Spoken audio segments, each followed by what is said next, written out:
Hello everyone, this is Rupesh Mishra and I welcome you all to your channel that is math. देखिए, जैसा कि वादा किया गया था आप लोगों को कि जो मैकेनिक्स के दो पार्ट है, स्टैटिक्स और डायनामिक्स, उसके एक्स्ट्रा एमसीक्यूज़ आपको दिए जाएंगे। स्टैटिक्स के जो एमसीक्यूज़ थे, जो सारे ऑल चैप्टर्स के, वो मैंने लास्ट वीडियो में कल अपलोड किया था। लगभग 1 घंटे 5 मिनट की वीडियो थी। डायनामिक्स में भी ऐसे सारे चैप्टर्स इंक्लूड किए, आप यहाँ पे देख सकते हैं। और उनमें सारे चैप्टर्स के पॉइंट्स मैंने ले लिए, जो कुछ कुछ जो लिख दिए मैंने यहाँ पे कि क्या क्या आपको मिलने वाला है। Elastic string, momental ellipsoid, moment motion in straight line and plane collision, ये सारे। कुछ बच्चे इसमें नए भी हैं तो वो देख सकते हैं लास्ट की वीडियो जो अपलोड की गई है। ठीक, तो वो भी देख सकते हैं लास्ट की वीडियो जाकर। और कई सारे एमसीक्यूज पहले के भी अपलोडेड हैं। ये जितने भी एमसीक्यू वाले हैं वो स्पेशली एक प्लेलिस्ट में अपलोडेड हैं, वो जा करके देख लें। काफ़ी सारे एमसीक्यूज़ हैं और ज़्यादा एमसीक्यूज़ का फ़ायदा ये है कि सारे के सारे कॉन्सेप्ट भी कवर हो जाते हैं। चलिए, टाइम वेस्ट ना करते हुए हम लोग फर्स्ट क्वेश्चन पे चलते हैं। काफ़ी सारे क्वेश्चन इसमें भी कवर करने हैं। देखिए, first question, if a particle moves in a plane curve then radial and transverse velocity and are respectively. Radial velocity r dot होती है और transverse velocity r theta dot होती है। मतलब कुछ इस तरीके से, अगर एक ओरिजिन हमारा एक सेंटर है, वहाँ से कोई इस तरीके से एक कर्व है, उस पर हमारा पार्टिकल मूव कर रहा है, पी से क्यू चला गया, तो ये जो उसकी डिस्टेंस है वो आर होती है। रेडियल डिस्टेंस जहाँ पे भी वो पॉइंट होता है, उसकी जो डिस्टेंस के थ्रू जो उसकी स्पीड होती है या वेलोसिटी होती है, उसे आर डॉट बोलते हैं। आर डॉट का मतलब क्या होता है? D R by d T. और आर थीटा डॉट का क्या मतलब? R D theta by d T. ठीक। अच्छा, ये तो रेडियल वेलोसिटीज़ की बात है। अभी एक्सेलरेशन का देखते हैं। नेक्स्ट क्वेश्चन देखिए, उसी पे बेस्ड है। तो इसका ऑप्शन कौन सा दिख रहा है आपको? R dot and r theta dot, ये वाला सही है। The radial and transverse component of acceleration. अब देखिए, एक्सेलरेशन आ गया, तो रेडियल एक्सेलरेशन होता है r double dot minus r theta dot हो डॉट स्क्वायर। ठीक। और ये रेडियल एक्सेलरेशन है। ठीक है, इसको आर और ट्रांसवर्स एक्सेलरेशन जो होता है 1/r d by d t of r square theta dot होता है, जो आप यहीं बगल में लिखा हुआ है, देख पा रहे होंगे आप यहाँ पे। ठीक, याद रखिएगा। नेक्स्ट है, ये कुछ क्वेश्चंस पिछले वाले वीडियोस से मैच करेंगे ज़रूर। मतलब जो पहले के अपलोडेड एमसीक्यूज़ हैं उससे ये मैच करेंगे, तो कोई बात नहीं है। आप उसे जितनी बार दिमाग में आंखों के सामने से गुजरेगा, आपको जल्दी से याद भी हो जाएगा, तैयार हो जाएगा। If a particle occupies a position P R theta. मान लीजिए कोई पार्टिकल ऐसे चल रहा है, ऐसे करके, कभी एक समय आया वहाँ पी पहुँच गया वो पी आर थीटा पे। ठीक। At time T and a position Q. ठीक है, पी के बाद क्यू पे पहुँचा, यहाँ पे आर पे था। ठीक, यहाँ पे आर पे था, जब यहाँ पहुँचा तो आर प्लस डेल्टा आर हो गया। और थीटा की वैल्यू अगर यहाँ पे थीटा थी तो यहाँ पे कितनी हो गई? Theta plus delta theta. मतलब ये इसने एंगल एक्स्ट्रा कितना चला? Delta theta. ठीक है, तो कह रहा है कि ठीक ठीक ठीक, तो टाइम भी चेंज होगा, टी से टी प्लस डेल्टा टी हो जाएगा। Then the angular velocity omega and angular acceleration are respective. तो भैया देखिए ज़रा, एंगुलर वेलोसिटी जो होगी वो थीटा डॉट होगी, और एंगुलर एक्सेलरेशन जाहिर सी बात है डबल बार डिफ्रेंशिएशन कर दीजिए।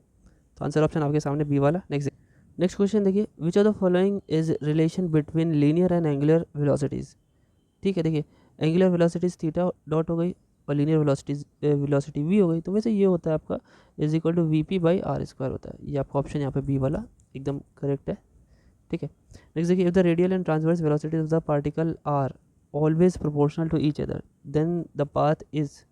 जब भी ऐसा होता है, रेडियल वेलोसिटी और ट्रांसवर्स वेलोसिटी दोनों सेम अगर होती है, ये प्रोपोर्शनल होती है, तो इससे एक बड़ा ही अच्छा सा एक हमारा शेप बनता है जिसे बोलते हैं इक्वी एंगुलर स्पिरल, जिसका फॉर्मूला जो होता है, जिसका जो पाथ बनता है ए ई की पावर के थीटा, ये इक्वी एंगुलर स्पिरल।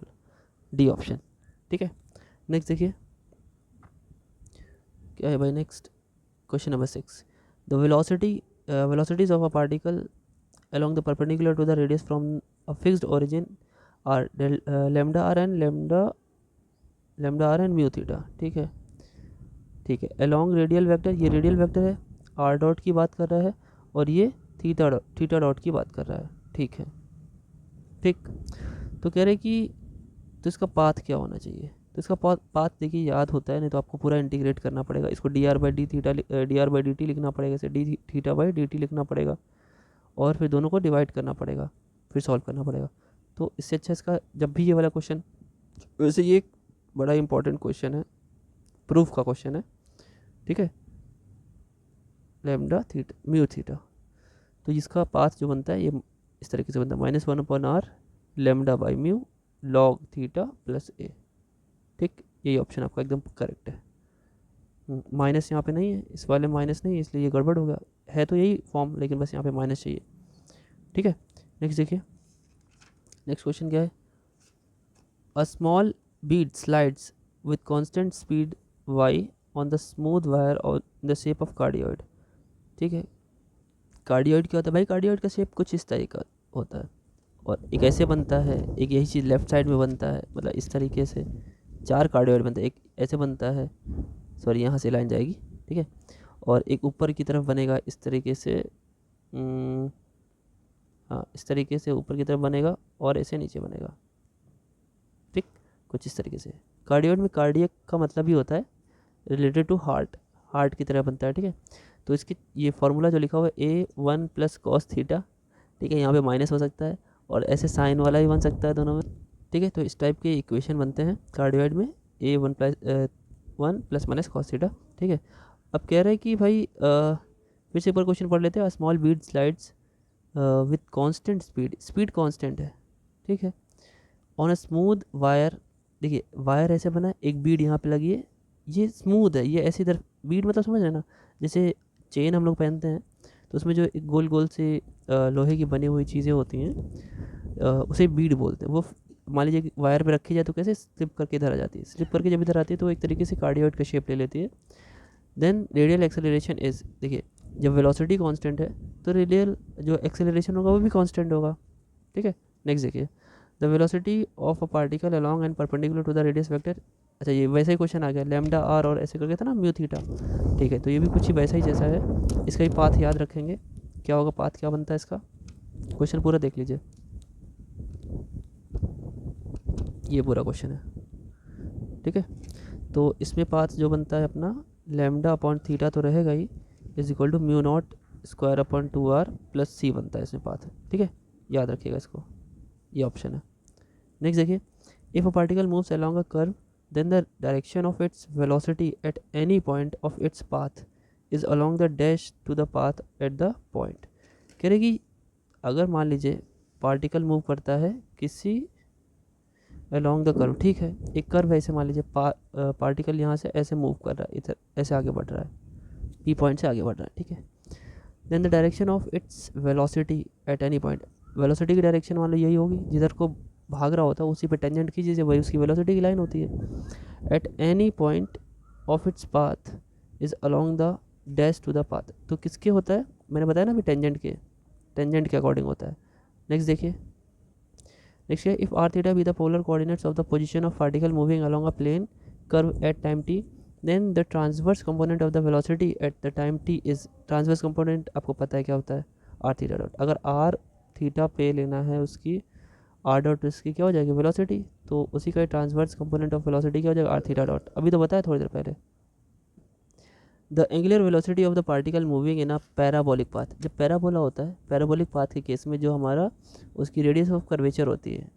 ठीक है, तो देखिए ज़रा, जो हमारा पैराबोला होता है उसका रेडियस ऑफ कन्वर्जेंस का जो एक पाथ बनता है, rho square equal to A R होता है। ठीक, आर रेडियस वेक्टर होता है और रेडियस ऑफ कर्वेचर होता है, rho square equal to A R. ठीक है, और जो हमारा यहाँ पे अगर देखा जाए इस तरीके से, आर और ए में अगर रिलेशन देखें तो आर इज, अगर ये दो एक साथ है ना, इसे कांस्टेंट की तरह बिहेव कराएं तो ये हटेगा जब, तो R A is directly proportional to 1 और R is directly proportional to 1 upon A, तो सिंपल सा इन्वर्सली प्रोपोर्शनल होगा। ठीक है, तो नेक्स्ट ऑप्शन देखिए, if R dash be the position vector of a particle moving along a curve at time T and A bar is its acceleration at time T, then A bar is equal to, देखिए R पर बात हो रही है, जब are को T के respect में एक बार डिफ्रेंशिएट करते हैं तो उसे वेलोसिटी बोलते हैं, 2 बार कर देते हैं तो वो क्या हो जाता है, एक्सेलरेशन हो जाता है ना, तो ये 2 बारी में एक्सेलरेशन हो जाता है। आंसर ऑप्शन आपका ये। नेक्स्ट देखिए, इसमें देखिए r is equal to a e power के थीटा, यहाँ पे के की वैल्यू 1 है, और इसे क्या बोलते हैं, इसे बोलते हैं इक्वी एंगुलर स्पिरल। ठीक, कह रहे हैं कि ठीक है, then its transverse acceleration of p is, transverse acceleration क्या होता है भाई, फॉर्मूला होता है 1/r d by d t of r square theta dot. तो आपको खाली इसको डिफ्रेंशिएट करना है, मतलब इसका आर स्क्वायर पहले थीटा डॉट निकाल लेना है, फिर उसका आर स्क्वायर मल्टीप्लाई करना है, फिर एक बार टी के रिस्पेक्ट में करना है, फिर 1/r कर देना है। इतना करने के बाद जब आप सॉल्व करेंगे, वैसे बहुत ही फेमस क्वेश्चन है, 2 ω² r आएगा। ठीक है। In elastic string, Hooke's law क्या कहता है? हुक्स लॉ कहता है कि टी जो होता है टेंशन, वो डायरेक्टली प्रोपोर्शनल होता है उसकी original length, sorry change in length upon original length. और जब इसे हटाते हैं तो ये एक कांस्टेंट लेके आता है लैम्डा a/l। सो अपना आंसर यहाँ पे है। l नेचुरल लेंथ है और a हमारी एक्सटेंशन है। मतलब मान लीजिए अगर कोई स्प्रिंग है ऐसे लगी हुई है, उसकी ओरिजिनल जो लेंथ है वो l है, उस पर आपने एक लोड बांध दिया, अब स्ट्रिंग यहाँ तक खिंच गई तो ये कुछ लेंथ अपने आप से बढ़ जाएगी, एक्सटेंशन हो जाएगा, तो a/l हो जाता है और लैम्डा के साथ t। ठीक है, तो ये ऑप्शन हो जाता है। नेक्स्ट देखिए, if T is the time period of the simple harmonic motion. ये तो फिजिक्स का टॉपिक है, बहुत ही सिंपल सा, ये तो ज़्यादातर याद होता है। T is equal to 2π/√μ। ठीक, ये बनता उसी से ही है, T is equal to 2π√L/g से ही, ये तो फिलहाल जो हम लोग फिजिक्स में पढ़ते हैं बनता उसी से ही है। ठीक है, याद रखिएगा इसको। नेक्स्ट देखिए, in a simple harmonic motion at the following distance from the centre. देखिए ऐसे होता है, जैसे मान लीजिए सिंपल हार्मोनिक मोशन हो रहा है, ये इसका सेंटर है, इससे इधर जा रहा है, इससे इधर जा रहा है। ठीक, तो अब देखिए मान लेते हैं अगर हम यहाँ से कुछ एक डिस्टेंस है, ये डिस्टेंस x है, यहाँ से हम इसे छोड़ रहे हैं, इधर आया। ठीक, इसे मीन पोजीशन भी बोलते हैं, मीन पोजीशन, और इधर से फिर इधर गया, तो एक ऑसिलेशन पूरा करता है। इस बीच में इसने बोला क्या है? इसने बोला है कि eight the following distance from the centre will be the velocity half of the maximum से हाफ जो वेलोसिटी होगी वो कहाँ पे होगी? तो याद रखिएगा, ये तो फिलहाल मैंने डिस्क्रिप्टिव जब पढ़ाया था, तो डिस्क्रिप्टिव में आप जाके देखेंगे तो इसका प्रूफ भी उसमें बताया हुआ है। ठीक है, तो ये क्या होता है, +-a√3/2 इंटू a, इस पे ये मैक्सिमम जाता है। ठीक है, जैसे मान लीजिए अगर हम डायरेक्शन देखें, अगर हमने जैसे मान लीजिए ये हमारा बॉब लटका दिया मान लेते हैं, ठीक है, और एक डायरेक्शन सेलेक्ट कर लेते हैं इधर वाली पॉजिटिव इधर की है। ठीक है, जब ये पॉजिटिव है तो इधर से डिस्टेंस आपकी √3/2 a पर मैक्सिमम देगा, और उतना ही लेफ्ट में, अगर इधर राइट में जा रहा है तो पॉजिटिव, और अगर इसके लेफ्ट में जा रहा है तो नेगेटिव आ जाएगा उतने का। तो ये दोनों पे दिखता है अपना a√3/2 प्लस माइनस का। ठीक, नेक्स्ट देखिए, in simple harmonic motion the periodic time is. Periodic time क्या होता है? सिंपल इंडिपेंडेंट ऑफ एम्पलीट्यूड, बिल्कुल सही है भैया। उसके जैसे वो कितना दूरी तक जा रहा है मैक्सिमम, जैसे यहाँ से यहाँ तक गया, इसका एज कितना भी हो सकता है, उससे कोई फ़र्क नहीं पड़ता। बस वो क्या करता है, एक चक्कर को देखता है, एक चक्कर पे कितना टाइम लगा, टाइम पीरियड होता है, तो उसे उससे मतलब नहीं है। ठीक है, और वैसे ये वाला गलत है इसलिए क्योंकि 2π/√μ होना चाहिए, एम्पलीट्यूड पे डिपेंड नहीं करता, ध्यान रखिएगा, इंडिपेंडेंट ऑफ एम्पलीट्यूड। नेक्स्ट देखिए, if v1 and v2 are velocities of a particle moving in a simple harmonic motion at distance x1 and x2 from the centre. ठीक है, वही चीज़ हम इसी का एग्जांपल ले रहे हैं। मान लेते हैं एक समय पे ये x1 डिस्टेंस पे है और एक समय में ये x2 डिस्टेंस पे है। तो ऐसे में फॉर्मूला जो बनता है t is equal to 2π/√x1² minus x2²। ये तो प्रूफ का क्वेश्चन है, बहुत ही फेमस क्वेश्चन है। ये फॉर्मूला बनता है क्या इसमें से है? x1² minus x2²। हाँ, ये ऑप्शन सही है। यहाँ पे पहले v2 होता है फिर v1 होता है। ठीक, सही है। नेक्स्ट देखिए, नेक्स्ट क्वेश्चन देखिए, in a simple harmonic motion of amplitude a the intensity of force mu को क्या होता है? म्यू बोलो, जो t इज इक्वल टू 2π/√μ जो होता है उसे इंटेंसिटी ऑफ म्यू फोर्स बोलते हैं, कि कितना हाई पावर लग रहा है फोर्स का। ठीक, the displacement of particle from the centre of force at time t is x। ठीक है, then its equation of motion is, equation of motion जो होता है x double dot is equal to -μx। क्यों? x double dot is equal to -μx, यानी d2x/dt2 is equal to -μx। यानी आप देख पा रहे होंगे तो इसमें आंसर ऑप्शन आपका लास्ट वाला है। क्यों ऐसा माइनस क्यों लग जाता है, प्लस वाला क्यों नहीं? ध्यान से देखिएगा, जब भी आप मेन पोजीशन से आगे बढ़ते हैं, जब इधर को बढ़ रहे हैं, अगर इधर +x है तो ऐसे में जाते वक्त आपका फोर्स घट रहा होता है, क्योंकि भाई जब इधर से इधर आएगा तो जाहिर सी बात है बॉब थोड़ा स्पीड में आएगा, है ना, क्योंकि ऊपर से नीचे की तरफ बढ़ता है तो स्पीड में आता है, लेकिन आप इधर से उधर ले जा रहे हो, एक्स को बढ़ा रहे हो। जब एक्स बढ़ाओगे तो वो कम होगा, फोर्स कम होगा, और जब एक्स घटाओगे तो फोर्स बढ़ेगा, ठीक, तो इसलिए नेगेटिव आ जाता है। देखिए, if the motion of a particle in SHM is negative direction और पॉजिटिव डायरेक्शन दो में फॉर्मूले होते थे, ठीक है। तो देखिए, नेगेटिव का केस जब भी आएगा तो x is equal to A cos under root mu t होगा। आपको पता है कॉस थोड़ा सा नेगेटिव बिहेव भी करता है पूरी ट्रिग्नोमेट्री में, और यही कहता है कि पॉजिटिव अगर चल रहा है तो यहीं पे हमारा A sine under root mu T हो जाता, ठीक, याद रखिएगा। तो नेगेटिव के लिए ये वाला, ये नेगेटिव के लिए है, और ये आपका देख पा रहे होंगे ये पॉजिटिव के लिए है, याद रखिएगा। इससे अगला क्वेश्चन भी बन सकता है। नेक्स्ट देखिए शायद नेक्स्ट वही क्वेश्चन आ गया, ठीक है, पॉजिटिव वाला, तो ये दिख रहा होगा आपको आंसर। नेक्स्ट देखिए, ये क्या है भाई, 21, a particle whose mass m is acted on by a force m mu a plus a power 4 upon x power 3 towards the, ये तो क्वेश्चन है।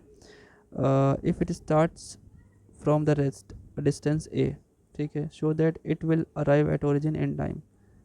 अब शो दैट बोल रहा है, अब क्वेश्चन को लिखा तो इन्होंने लेकिन अच्छे से नहीं लिखा, इनमें से किस टाइम पर वो आएगा वापस, ठीक है।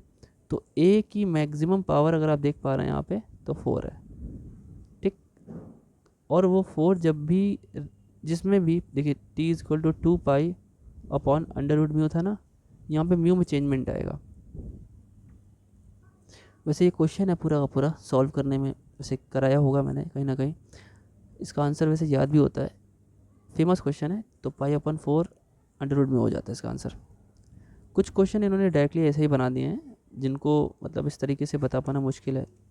अब देखिए, ये भी बहुत ही फेमस क्वेश्चन है, ये बिल्कुल याद सा रहता है, इसको हमें डिटरमिनेंट में चेंज करना होता है।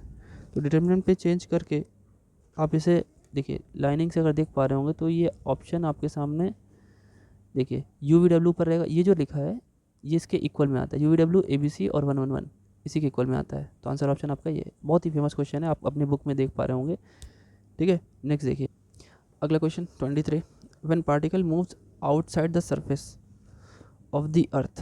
देखिए, अगर अर्थ के बाहर कोई पार्टिकल जा रहा है, जैसे मान लिया आपने इतनी तेज़ी से फेंक दिया कि वो बाहर चला गया, या किसी मशीन के द्वारा या फिर स्पेसशिप में गया, तो उस केस में the earth the acceleration varies inversely as the square of the distance the particle from the, particle की डिस्टेंस कहाँ से लेते हैं हम लोग, हमेशा सेंटर ऑफ अर्थ से लेते हैं, ठीक। नेक्स्ट देखिए, a particle moves in a straight line under the attraction towards a fixed point on the line which varies inversely as the square of the distance x from the fixed, ये fixed लिखा हुआ है, point its equation of motion is। देखिए इस case में अब क्या है, बात तो वही है, ये एक लाइन की बात हो रही थी। आपने देखा होगा डिस्क्रिप्टिव में मैंने कई सारे तरीके बताए हैं, कई सारे पॉइंट्स डिस्कस किए थे कि अगर पृथ्वी से बाहर जा रहा है, किसी स्ट्रेट लाइन पे आगे बढ़ रहा है, लेकिन अगर उसका एक्सेलरेशन कम हो रहा है या ज़्यादा हो रहा है, तो इस हिसाब से मैंने बताया था। इसमें बताया था कि इसमें कि जब किसी लाइन पे बात होती है तो minus mu upon x square, या यूँ बोलो सिंपल सा कि जो एक्स डबल डॉट होता था वो प्रोपोर्शनल होता था -1 अपॉन एक्स स्क्वायर के, और फिर जब प्रोपोर्शनलिटी साइन हटता था तो x double dot is equal to minus mu upon x square हो जाता था, ठीक। तो ऑप्शन हमारा यहाँ पे ये सी वाला ऑप्शन हो जाता है, minus mu upon x square. याद रखिए, किसी लाइन पे अगर स्ट्रेट लाइन पे मूव करेगा तो एक्सेलरेशन का फॉर्मूला क्या होता है, इसे एक्सेलरेशन ही तो बोलेंगे, minus mu upon x square. Next देखिए क्या है भाई, if at any time t the displacement of the particle in the straight line from any point of its path is x, then expression for its acceleration is, अरे भैया distance x है तो उसका acceleration क्या होगा, x double dot, यानी x को 2 बार t के रिस्पेक्ट में डिफ्रेंशिएशन। नेक्स्ट देखिए, in S H M the velocity is maximum at, S H M जब भी होता है तो वेलोसिटी कहाँ पे मैक्सिमम होती है, सबसे ज़्यादा जहाँ पे फोर्स का सेट, जैसे मान लीजिए ये है, यहाँ पे जब बॉब आता है तो यहाँ पे सबसे ज़्यादा स्पीड बढ़ जाती है, सबसे ज़्यादा स्पीड कहाँ होती है, यहाँ पे, ठीक है, तो at the centre of force. Next देखिए,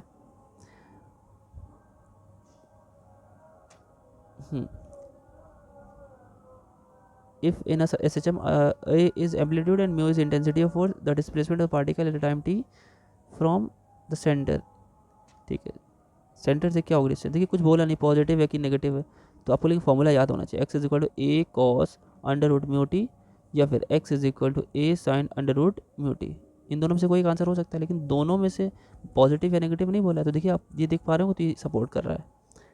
नेक्स्ट देखिए ये भी question, the acceleration of a particle P moving in a straight line is given by, कुछ स्पेशली बोला ही नहीं है, ठीक है। तो ये क्वेश्चन एब्सर्ड है, पूरी तरीके से लिखा नहीं है। नेक्स्ट पे चलते हैं। क्या है भाई, अ particle is attracted by a force, ठीक है। यहाँ पे बोला क्या है, देखिए एक्सेलरेशन फोर्स लिखा हुआ है, ठीक है। Force to a fixed point varying inversely की बात कर रहे हैं as the distance power n, ठीक है। फोर्स को कह रहा है, चलिए ठीक है, फोर्स जो है वो इन्वर्सली प्रोपोर्शनल है डिस्टेंस x मान लेते हैं पावर n इसके, ठीक है। If the velocity acquired in falling from the infinite distance to a distance a from the centre by equal to the velocity acquired in falling from the rest at the distance a to a distance a by 4 then n is equal to, देखिए इस case में a से a by 4 पे अगर जाते हैं, ठीक है, तो a डिस्टेंस से a by 4 तक आ रहे हैं, तो देख लीजिए कितना आ रहा है 3a/4 स्क्वायर रूट होता है। वैसे अगर आप सॉल्व करेंगे तो इसमें जो डिनोमिनेटर होता है, जब पूरा सॉल्व करेंगे, हालांकि पूरा सॉल्व नहीं कराना है, तो डिनोमिनेटर का रूट मिलता है लास्ट में, तो 3a/2 इसी का ही डिनोमिनेटर का रूट हो जाता है। तो ये एक तरीके से 3a/2 बन जाता है, और a को हटाने के बाद हमें 3/2 मिलता है, ठीक है। फिलहाल द कोफिशिएंट ऑफ रेस्टिट्यूशन, वैसे से तो सॉल्व ही करना पड़ेगा, तो मैं डायरेक्टली मैंने बता दिया, यहीं से सॉल्व करना पड़ेगा, तब ये कुछ एंड देगा हमें। The coefficient of restitution e is such that e की वैल्यू क्या से कहाँ तक हो सकती है, मिनिमम 0 होती है और मैक्सिमम 1 होती है, तो कम से कम 0 हो सकती है, ज़्यादा से ज़्यादा 1 हो सकती है। आंसर ऑप्शन बी, ठीक है। और ये जो आपका ये है ई क्या होता है, कोलिजन में होता है, जब हम लोग मान लेते हैं दो बॉल है आपस में आके टकरा रहे हैं, चाहे ऐसे चाहे एक ही रास्ते पे चलते हुए, कोई स्पीड में चला लड़ गया, ठीक है। Law of conservation of momentum, Newton's law भी लगता था उसमें, मैंने सब बताया हुआ है। आप इसकी शॉर्ट जो वीडियोस है उस पर जाके जरूर देखिएगा, और इसके पुराने वीडियोस में भी आपको समझ में आ जाएगा, बहुत ही अच्छे से एक्सप्लेन किया हुआ है। यहाँ पे कुछ एक्स्ट्रा MCQ आपको मिल जाएगा, इसलिए आपको ये दिए जा रहे हैं, ठीक है। तो यहाँ पे क्या बोला, ये तो ठीक है 0 से 1 हो गया, समझ में आ रही बात। नेक्स्ट देखिए, नेक्स्ट क्या है, when coefficient of restitution is equal to 0, देखिए ई इज इक्वल टू अगर 0 आ जाता है तो इससे प्योर इन इलास्टिक होती है बॉडीज़, ठीक है ना। आ जाइए फिर आगे, if two equal perfectly elastic body balls, perfectly elastic balls, impinge लिखा है, ये गलत लिखा है, इम्पिंज होगा, IL हटा दीजिए, IMPINGE, इम्पिंज मतलब होता है वही कोलिजन, लड़ना आपस में। देन इंटरचेंज दियर, क्या इंटरचेंज कर लेते हैं, अगर परफेक्टली इलास्टिक है बच्चों तो आपस में वो क्या करेंगे, वेलोसिटी इंटरचेंज कर लेते हैं, ध्यान रखिएगा, बहुत इंपॉर्टेंट क्वेश्चन भी है, इसका प्रूफ भी मैंने कराया हुआ है। नेक्स्ट देखिए, after impact against a fixed smooth plane the smooth sphere moves back, ठीक है, विद वेलोसिटी विच इज़, देखिए जब भी आप किसी बॉल को ज़मीन पे लड़ाते हैं, ठीक है, तो अगर वो u वेलोसिटी से या अपने u से फेंका और जाते जाते वो v बन गया, तो लड़ने के बाद जब वो उठती है तो वो e टाइम्स वेलोसिटी लेकर के आगे बढ़ती है, e टाइम्स v हो, चाहे जितनी वेलोसिटी से वो लड़ रही होती है, तो e टाइम्स होता है, याद रखिएगा। नेक्स्ट देखिए, द फिनोमेना ऑफ कोलाइडिंग लिखा हुआ है फिलहाल, कोलाइड मतलब या इम्पिंज मतलब दोनों का मतलब एक ही है, ठीक है, मतलब लड़ना, आपस में लड़ना, दो बॉल का आपस में लड़ना। Two bodies with each other is called an, क्या बोलते हैं इसे, लड़ना, इम्पैक्ट बोलते हैं, चैप्टर का नाम ही है कोलिजन या फिर इम्पैक्ट, ठीक है। और देखिए, two bodies of masses m and m dash respectively collide to each other with velocity u and u dash. मान लीजिए कि अगर एक यहाँ पे एक यहाँ पे, इसका मास m है, इसका मास m डैश है, इसकी वेलोसिटी u है, इसकी वेलोसिटी u डैश है, along their line of center of gravity measured in the same direction, इधर ही जा रहे हैं, इधर जा रहे हैं, ये भी इधर जा रहा है, ये भी इधर जा रहा है, दोनों जाकर के कोई स्पीड में जा रहा होगा, लड़ जाएगा पीछे से, will continue to move in the same straight line with velocity v dash, then momentum equation, देखिए कंजर्वेशन ऑफ मोमेंटम होता है, मतलब संवेग संरक्षण होता है उनका। तो ये फॉर्मूला क्या बनता है, देखिए जो दोनों की, जैसे मान लीजिए लड़ने से पहले u डैश थी, लड़ने के बाद वेलोसिटी v डैश हो गई, ठीक। तो m v plus m dash v dash ये संवेग संरक्षण की इक्वेशन है, is equal to m u plus m dash u dash. मतलब लड़ने से पहले जो उसका मोमेंटम बनेगा दोनों का, उसका एडिशन लड़ने के बाद के मोमेंटम के एडिशन के बराबर होगा, कोई दिक्कत नहीं, यही हमारा इक्वेशन बनता है इसमें। ठीक। और ये जो लिखा हुआ है ये न्यूटन का फॉर्मूला है, न्यूटन्स फॉर्मूला है ये। ठीक है। E is equal to u minus u dash upon v minus v dash. ठीक है। चलिए आगे बढ़ते हैं। नेक्स्ट देखिए, अब ये लास्ट यूनिट है हमारी। ठीक है। If a particle is falling under gravity, ठीक है, ग्रेविटी पे गिर रहा है, ठीक है, in a resisting medium, resistance लग रहा है कुछ ना कुछ पार्टिकल का, then the velocity v when downward acceleration is zero is called. जब वो डाउनवर्ड एक्सेलरेशन ही ज़ीरो हो गया, नीचे बढ़ने वाली जो स्पीड है वही ज़ीरो हो गई, तो उसे क्या बोलते हैं, टर्मिनल वेलोसिटी भी बोलते हैं, लिमिटिंग वेलोसिटी भी बोलते हैं, दोनों ही बोलते हैं, यानी ए और बी। जब डाउनवर्ड एक्सेलरेशन, नीचे गिरने वाला एक्सेलरेशन ही ज़ीरो हो गया, तो उसे क्या बोलेंगे, टर्मिनल वेलोसिटी भी बोलेंगे और लिमिटिंग भी बोलेंगे। ठीक। नेक्स्ट देखिए, नेक्स्ट क्या है, a particle is falling under gravity in a medium whose resistance varies as square of the velocity, इसे इनवर्स स्क्वायर लॉ भी बोलते हैं, then the velocity of particle at any time s, इसे याद रखना होता है हम लोग को।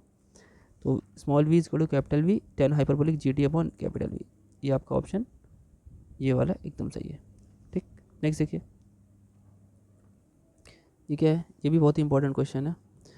The equation of motion of particle falling vertically downwards in a resisting medium is M X double dot is equal to M G minus M K if V is terminal velocity then. तो देखिए एक relation आता है के is equal to, यहाँ पे के लिखा हो ना, के जब इसे सॉल्व करते हैं, इंटीग्रेट करें, एम एम कैंसिल कर देंगे और उसके बाद हम इसे सॉल्व करेंगे, तो जो के की वैल्यू आती है वो जी अपॉन वी स्क्वायर आती है। ठीक है, ऑप्शन आपका बी सही है। नेक्स्ट देखिए, नेक्स्ट देखिए, by increasing the velocity of any body in a medium the resistance of the medium. अगर वेलोसिटी इंक्रीज कर रहे हैं तो रेजिस्टेंस क्या होगा, रेजिस्टेंस पे कोई तो इफेक्ट पड़ेगा, है ना, रेजिस्टेंस भी इंक्रीज कर जाएगा। ठीक है, वेलोसिटी बढ़ाएंगे तो रेजिस्टेंस भी बढ़ जाएगा। By increasing the velocity of any body in a medium the resistance of medium, तो दोबारा वही कॉपी हो गया, कोई बात नहीं। नेक्स्ट देखिए, द रेजिस्टेंस फोर्स कैसा होता है, नॉन कंजर्वेटिव। भाई रेजिस्टेंस होता है वो कंजर्व नहीं किया जा सकता, मतलब आप ये कहो कि उसे बचा करके रख लो, नहीं बचा सकते। The direction of the force of resistance is always dash to the direction of motion of the body. Resistance जो होगा वो आपकी motion of, direction of motion of body के अपोजिट डायरेक्शन में होता है। सिंपल सी बात है, अगर ऐसे जा रहे हो तो रेजिस्टेंस का मतलब क्या हुआ, वो आपको रोकेगा, है ना, तो अपोजिट होगा डायरेक्शन। नेक्स्ट देखिए,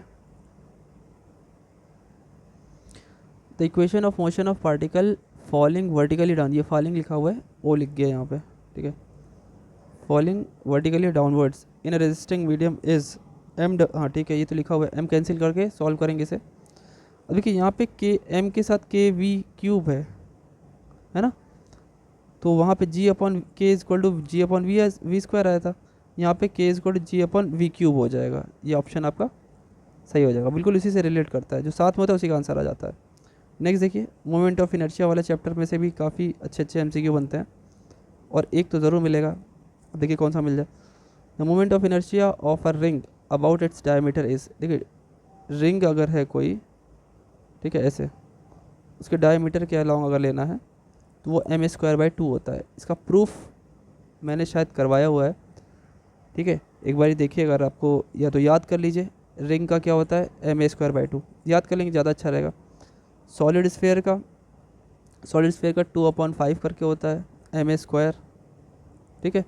नेक्स्ट देखिए, M I of moment of inertia of uniform rod of length 2a length है इसकी, about the axis perpendicular to the rod, एक परपेंडिकुलर एक्सिस है और वो सेंटर से जाती है, यहाँ से जाती है, यहाँ से जाती है, तो उसकी वैल्यू कितनी होती है, 1/3 एम स्क्वायर। ठीक। नेक्स्ट देखिए क्या है भाई, the M I of moment uniform rod of length 2a, mass m है, about the line perpendicular to the rod through an end. देखिए सेंटर से गया था तो 1/3 आया था, यहाँ से गया था तो 1/3 एम स्क्वायर आया था, लेकिन ये बोला कि किसी एक एंड से अगर यहाँ से देखें तो पूरी 2a कवर करेगा, और पूरी 2a कवर करता है तो 4/3 एम स्क्वायर होता है उसका आंसर। नेक्स्ट देखिए, ये क्या है, the moment of inertia of rectangular plate of slides sides 2a 2b, ठीक है, and mass m about the axis perpendicular to the plate through the centre of plate, ठीक है। देखिए ये आप चाहे तो इलिप्स बोल लो, चाहे स्फेयर बोल लो। स्फेयर में 2/5 आया था, है ना। ये वैसे बोलोगे नहीं, ये तो रेक्टेंगुलर प्लेट है, इन दोनों में 2/5 रहता है, ठीक है, लेकिन रेक्टेंगुलर प्लेट है तो इसमें क्या आएगा, 1/3 रहेगा। जैसे अभी आपको एक बार के बारे में बताएगा 2a लेंथ का, तो उसमें 1/3 था ना, सेंटर से कर ले गए थे, तो यही काम यहाँ पे भी रहेगा। ये भी हमारा क्या, एक तरीके से बार को अगर हम थोड़ा सा चौड़ा कर दें तो ये प्लेट बन जाएगी रेक्टेंगुलर। तो इसका आंसर क्या होगा, 1/3 ma² + b²।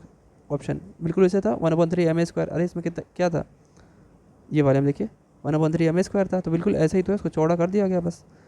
लेंथ और विड्थ भी दे दी गई है, दोनों चीज़, तो ये आ जाएगा आंसर, याद भी रहेगा आपको। नेक्स्ट देखिए, the moment of inertia of circumference of the circle about an axis through centre S, तो ये भी बिल्कुल डिस्क की तरह ही है, ma²/2 आ जाएगा इसका भी आंसर। नेक्स्ट देखिए, the moment of inertia of rod of length 2a, ठीक है, axis perpendicular rod centre of rod, ये तो वही चीज़ रिपीट कर गया, ma²/3। नेक्स्ट देखिए, mi of spherical shell, spherical shell के केस में क्या होगा, ये ma²/3 कहाँ गया, एक सेकेंड, स्फेरिकल शेल की बात हो रही है, ठीक, तो 2/3 ma², याद रखिए स्फेरिकल शेल अलग होता है।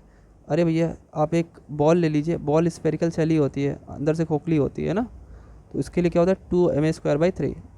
नेक्स्ट देखिए, ये फिर वही आ गया 2a 2b 2c, है ना, और ये किसकी बात कर, इलिप्सॉइड की बात कर रहा है, तो इलिप्सॉइड के केस में 1/5, और किसके 2a को एक्सिस ले रहा है, तो जिसको एक्सिस ले लेगा उसको हटा देगा, बाकी 2 रखेगा, 1/5 mb² + c², ठीक है।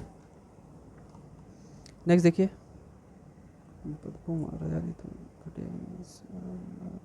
नेक्स्ट क्या है, दी mi of a uniform thin hollow sphere, sphere है लेकिन हॉलो है, पूरा खाली है, ठीक है, hollow sphere of mass M and radius a about any diameter, कोई भी डायमीटर ले लिया तो इसका आंसर होता है 2/3 ma²। ये सारी चीज़ें दिमाग में रहनी चाहिए, इसमें से एक क्वेश्चन तो ज़रूर आता है mi का। The radius of gyration, radius of gyration क्या होता है, देखिए क्वेश्चन से समझ के बताते हैं आपको, क्वेश्चन में बताते हैं। इसमें बोला है कि एक आपको रॉड लेना है जिसकी 2a लेंथ है, कहाँ से, सेंटर से लेना है परपेंडिकुलर, ठीक। इसमें कितना आता है, a/ma²/3 था ना। अब देखिए जो आपकी ये वैल्यू लिखी होती है ना m को हटाने के बाद, उसी को रूट में ले लीजिए, यही अपनी रेडियस ऑफ जायरेशन होती है, तो a²/3, तो एक तरह से a/√3 आ जाएगा, तो ये आंसर आपका रेडियस ऑफ जायरेशन हो जाएगा। अगला देखिए क्या है, the moment of inertia of a body about its principal axis at any point are called its dash at the point. जैसे बाई प्रिंसिपल एक्सिस के about moment of inertia, principal moment of inertia होगा, simple सी बात है। और moment of inertia का formula क्या होता है, σm/r², ठीक है, सबका सम होता है। Then the moment of inertia of the particle about the line A B is, ठीक है, लेकिन जब एक ही एलिमेंट की बात कर रहा है, सिर्फ एक पॉइंट मास की बात करता है, तो ma² हो जाएगा। और जब पूरे की बात करता है, एक पूरे सिस्टम की बात करता है जिसमें ढेर सारे एलिमेंट हैं, तब सिग्मा लगा देते हैं। अभी तो सिग्मा की ज़रूरत नहीं है, एक ही पॉइंट की बात कर रहा है, देख लीजिए, ध्यान दीजिएगा, यहाँ सिग्मा लगा है।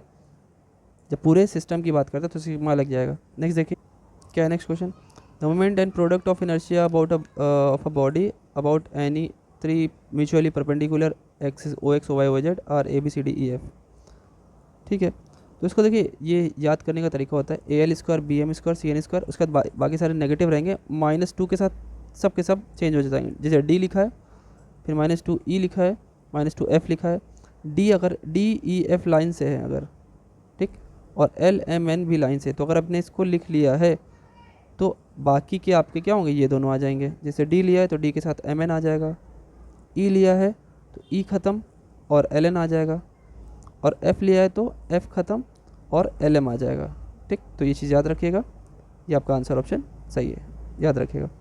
नेक्स्ट देखिए, differential equation of central orbit, central orbit वाला चैप्टर आ गया। डिफरेंशियल इक्वेशन क्या होती है उसकी, h²/3 dp/dr is equal to f/r, ये होता है ऑप्शन, ठीक है, याद रखिएगा। अब इसके बाद नेक्स्ट देखिए, ये क्या है, इक्वियो एंगुलर स्पिरल, वही r is equal to a e to the power के थीटा, यहाँ पे के की जगह कॉट अल्फा लिखा हुआ है और थीटा, ये के की वैल्यू है यहाँ पे। Under the force to the pole then the law of central forces is, देखिए लॉ ऑफ सेंट्रल फोर्सेज में आर और पी के बीच में डिस्टेंस बनाते, रिलेशन निकालते हैं हम लोग। तो आप याद रखिएगा इक्वियो एंगुलर स्पिरल के केस में ये हमारा जो फॉर्मूला बनता है वो p is directly proportional to 1/r⁻³ या p is inversely proportional to r⁻3। इसको पूरा सॉल्व करना पड़ता है, मैंने कराया हुआ है वैसे, इसका लॉन्ग आंसर भी कराया हुआ है, एक बार जरूर जाके देखिएगा, आप समझ पाएंगे कैसे करना है। ठीक, उसके बाद नेक्स्ट आ जाइए, ये सब फैक्ट्स हैं, सब याद रखने हैं आपको। The differential equation of central orbit, next देखिए द डिफरेंशियल, हाँ ठीक, पोलर फॉर्म में क्या होती है, पोलर फॉर्म में देखिए सिंपल सा है, डी यू का 2 बार डिफरेंशिएशन होता है with respect to theta plus u is equal to p u upon h²u²। ठीक, याद रखिएगा यहाँ पे यू h² और u² होता है, ध्यान रखिएगा। आंसर ऑप्शन आपका ए एकदम सही है। नेक्स्ट देखिए, the velocity of particle which is moving under central forces of an elliptical path, elliptical path के केस में देखिए 2/r - 1/a और इसका म्यू टाइम्स होता है और वो v² के इक्वल होता है। ठीक, ये चीज़ याद रखिएगा, 2/r या रेडियस है अपना और वो उसकी फोकस। ठीक, तो ये आपका फॉर्मूला होता है उस केस में। तो कौन सा ऑप्शन सही दिख रहा है आपको, ये वाला। ठीक, आगे बढ़िए, अब इसी को रिलेट करने पे काफ़ी सारे क्वेश्चन होते चले जाते हैं इसमें। क्या है, if the equation of central orbit R is equal to दे रखा है, देन लॉ ऑफ फोर्स, वही जो ऊपर बताया, इसको अभी से याद कर लीजिए। देखिए क्या लिखा हुआ है, r is equal to 2a sec theta, इसका भी स्पेशली याद रख लीजिए, f is directly proportional to 1/r²। कुछ के मैंने डायरेक्टली बताए हुए हैं तो वो एग्जैक्टली याद करके जाइए आप।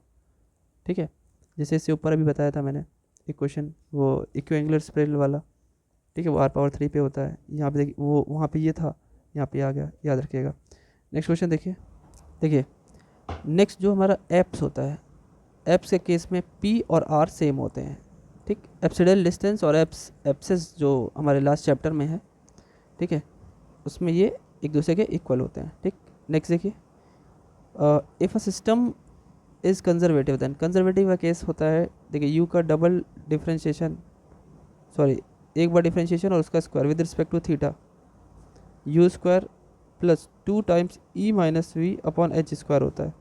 तो यहाँ पे अगर देख पा रहे होंगे आप, तो ये ऑप्शन दिख रहा है आपको सही है। ठीक है, याद रखिएगा। नेक्स्ट देखिए, यहाँ पे भी आ गया लॉ ऑफ फोर्स, इसके केस में ये भी याद रखिएगा। ठीक है, इसमें भी r⁻2n+3 रहता है, 1 डायरेक्टली प्रोपोर्शनल टू, तो लास्ट वाला ऑप्शन ये है। 3-4 जो इसमें बताया ना मैंने, उनको स्पेशली लिख करके याद कर लीजिएगा। ठीक है, बहुत इंपॉर्टेंट है वो। The central orbit is, central orbit क्या होता है, एक प्लेन कर्व होता है। ठीक है, याद रखिएगा, इसकी डेफिनेशन ही है, सेंट्रल ऑर्बिट सिंपल सा कर्व होता है, बहुत सिंपल सा कर्व, सिंपल से कर्व को आप सर्कल भी बोल सकते हो, सिंपल कर्व है। नेक्स्ट देखिए, in a central orbit at an apse, एक एप्स पे क्या होता है, एप्स पे अगर आप du/dθ निकालेंगे बच्चों तो वो 0 हो जाएगा, और एप्स पे rho is equal to r के इक्वल भी होता है। रेडियस ऑफ कर्वेचर, या p लिख के ये लोग दे देते हैं, रेडियस ऑफ कर्वेचर हमारा रेडियस के बराबर होता है। ठीक, in a central orbit at an apse the direction of the velocity is dash is, वैसे वो परपेंडिकुलर होती है, is perpendicular to the radius vector drawn from the, मतलब कुछ ऐसी कहने की बात है, जैसे मान लीजिए कोई पार्टिकल ऐसे मूव कर रहा है, ठीक, ऐसे मूव कर रहा है, तो उसकी डायरेक्शन मूवमेंट की तो ये हुई, लेकिन उसकी जो एप्सिस की डायरेक्शन होती है वो इसके परपेंडिकुलर होती है। नेक्स्ट देखिए,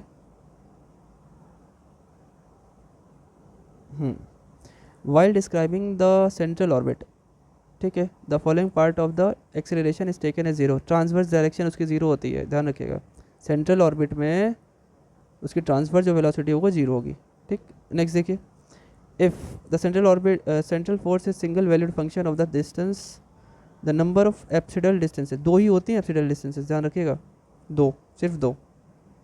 ठीक है, ये फैक्ट है, बिल्कुल याद रखिएगा। अब यहाँ पे आ जाइए, ये question, a particle is moving under central acceleration mu upon r², force जो एक्सेलरेशन है, मान लीजिए r⁻ जो है वो is equal to mu upon r² है। ठीक है, if the particle will describe an ellipse then velocity v at any time is such that, देखिए अभी हम लोगों ने वी स्क्वायर का कुछ फॉर्मूला पढ़ा था, v square is equal to mu 2/r minus 1/a। ठीक, अगर आप देख पा रहे होंगे तो 2/r में से ये कुछ सब्ट्रैक्ट कर रहा है, तो जाहिर सी बात है अगली अगर मैं इसे थोड़ा सा इक्वालिटी की जगह इनइक्वालिटी लगाना चाहूँ तो वी स्क्वायर लेस देन आएगा 2/r से, मतलब अगर इसे घटा देंगे तो गड़बड़ हो जाएगा, लेकिन घटाने गड़बड़ इन द सेंस कि कम हो जाएगा, तो वी स्क्वायर की वैल्यू किससे कम हो जाएगी 2/r से, 2 μ/r, म्यू भी तो है, तो आंसर ऑप्शन आपके सामने पहला वाला सही है। आ जाइए नेक्स्ट क्वेश्चन में, if v1 and v2 are linear velocities of the planet when it is farthest and nearest to the sun, ठीक है, then v1 ratio v2 is, देखिए अगर कोई प्लैनेट है p और हमारा सन है ये, अगर एकदम पास है या फिर मान लीजिए बहुत दूर है प्लैनेट, तो उन दोनों की वेलोसिटी जो भी इनकी चल रही होगी, ये v1 है और ये v2 है, तो उनका रेशियो जो होता है वो उनके कोएफिशिएंट ऑफ रेस्टिट्यूशन के सब्ट्रैक्शन और एडिशन के रेशियो के बराबर होता है, तो आंसर ऑप्शन बी आपका सही है।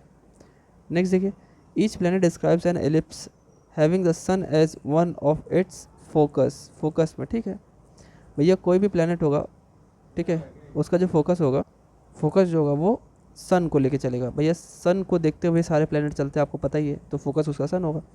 ये किसका लॉ है, याद होना चाहिए, तो फिजिक्स में भी था, केपलर्स लॉ है ये। नेक्स्ट देखिए, केपलर ने जो लॉ बोला था उसमें जो टाइम पीरियड था वो उसका स्क्वायर क्या होता था, वो डिस्टेंस के पावर 3 के बराबर, आप ऐसे भी याद करते हो इसे a⁴ तो आंसर ऑप्शन आप पहला देख पा रहे होगे।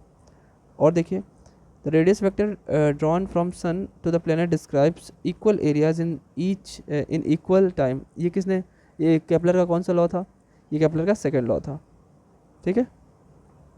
नेक्स्ट देखिए, 3 लॉ थे, तीनों मैंने बताए हुए हैं, एक बार ज़रूर देखिएगा, आपको डिस्क्राइब किया होगा मैंने लास्ट की वीडियोस में। नेक्स्ट देखिए,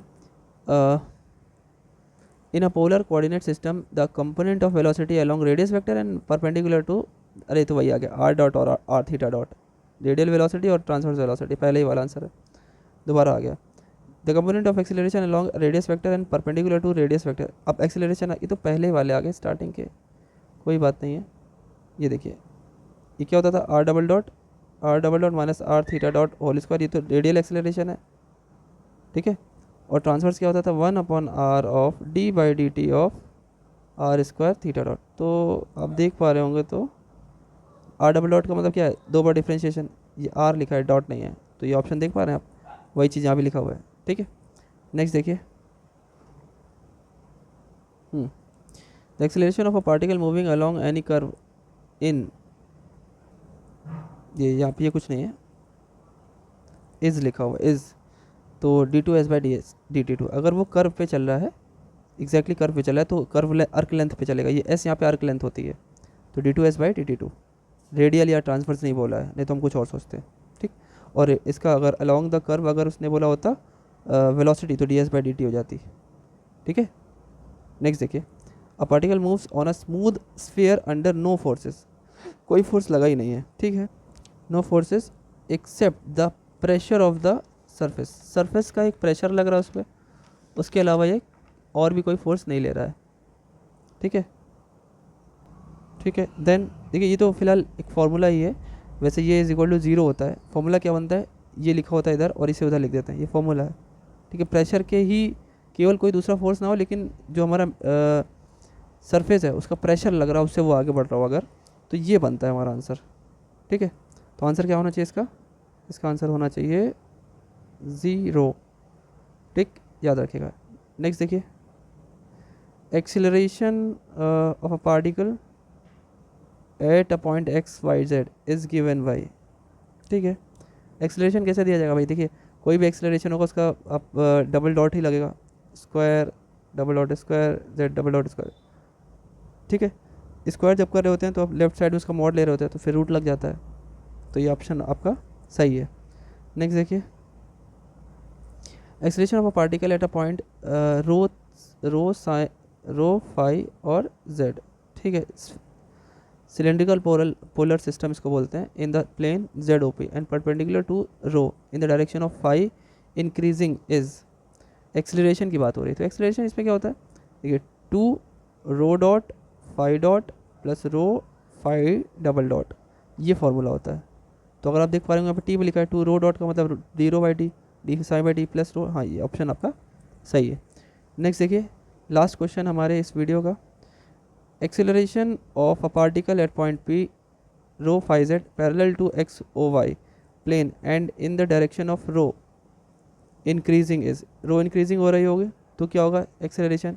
देखिए ये भी कुछ वैसा ही है, आर डबल डॉट जैसे था ना आर थीटा डॉट का होल स्क्वायर, बिल्कुल वैसा ही है, जैसे आर डबल डॉट लिखते थे यहाँ पे रो डबल डॉट हो गया minus r theta dot whole square, यहाँ पे rho psi dot whole square, तो यही ऑप्शन है देख लीजिए। ठीक है, तो भाई आपका जो मैंने एक्स्ट्रा क्वेश्चन कराने को बोला था एक्स्ट्रा हो गए लगभग 80 दोनों में हो गया, 80 के आसपास आपके स्टैटिक्स में भी हो गया, 80 के आसपास डायनामिक्स में भी हो गया। अच्छे से पढ़िए, पढ़ के जाइए, और इसके पहले भी कुछ वीडियो रखे हैं सबको पढ़ लीजिए, काफ़ी कुछ मिलेगा एग्जामिनेशन में। और आप लोगों से फिर अगले 5th सेमेस्टर में मुलाकात होगी, 4th सेमेस्टर वालों की। ठीक है, बने रहिएगा, जितना हो सके शेयर करिए वीडियो को। पेपर जब भी है, शायद कल ही है जाने परसों है आपका, तो उसे अच्छे से करिए, शेयर कर दीजिए अपने दोस्तों को। मिलते हैं नेक्स्ट वीडियो में नेक्स्ट सेमेस्टर में आपके अपने प्यारे से चैनल मैथ वेद पर। Thank you.